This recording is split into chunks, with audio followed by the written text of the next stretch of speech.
Hi, my name's Lizzie. I'm with the Feline Rescue Association, and I'm going to teach you how to use a humane trap. All you really need to have to do some humane trapping of feral cats is a trap, some bait.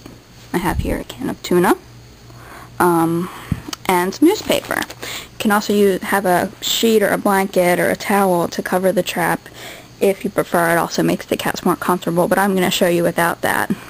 Now, the best kind of trap to get has a rear door. This makes it a lot easier to set and also to get the cat out of when it's time for surgery and to put back in when it's, time to put them back in to release them. And so we have this rear door here. I'm going to open that. Now, not all traps are the same when it comes to opening the front door. This is a Tomahawk live trap. Their traps are pretty good, but there's other traps that have slightly different mechanisms. I'm sure you can figure them out. For this one, I'm lifting up this little bar they have here. And hold on.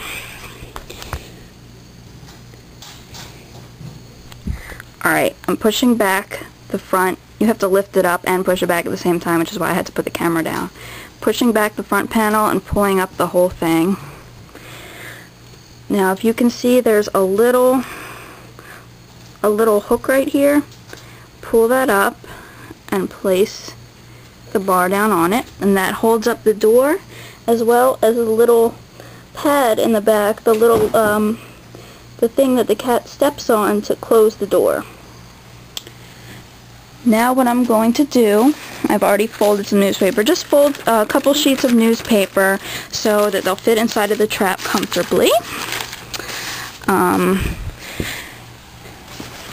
I usually make it so that it sticks out of the trap a few feet. I find that that is best. Make sure that you cover the pedal so that it looks kind of innocuous. This is what I have right now. That's what it looks like. And now all that I do is I'm going to open the can of tuna. You do not need to see that. And I'll show you in a minute. Now, I do this the messy way, and I end up wasting a lot of tuna. If you're trapping more than one cat, what you're going to want to do is use little bowls and put some tuna in there. But let me show you how I do it. Now, this tuna has a whole lot of juice in it. I hope my mom doesn't kill me for getting this on the carpet. Anyway, you dribble some juice on this, on the newspaper. That is very enticing.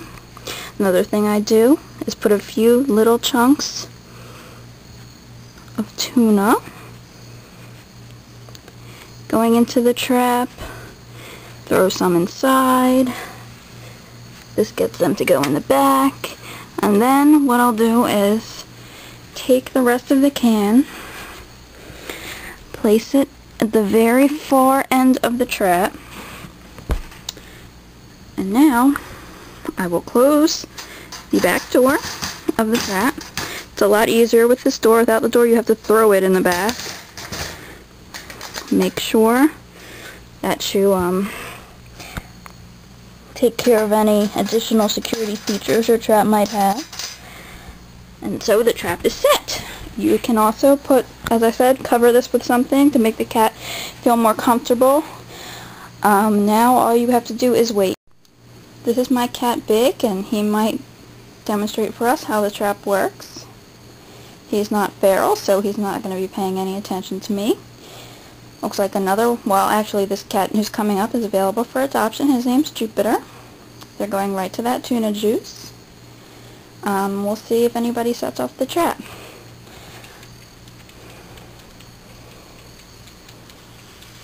Might take a little while. It can take a few hours. Could only be a few minutes. But, you have to have patience. Don't scare the cat away.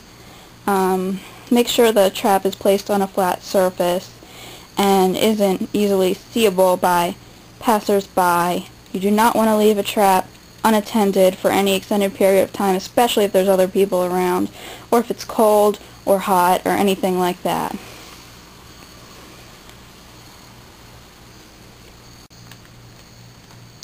Now the cats, if you're trying to trap some feral cats, they're more likely to go in if they haven't eaten recently. You might want to withhold food if you've been feeding them at a certain time. That's always a good idea. Jupiter's going in. Right now he hasn't seen the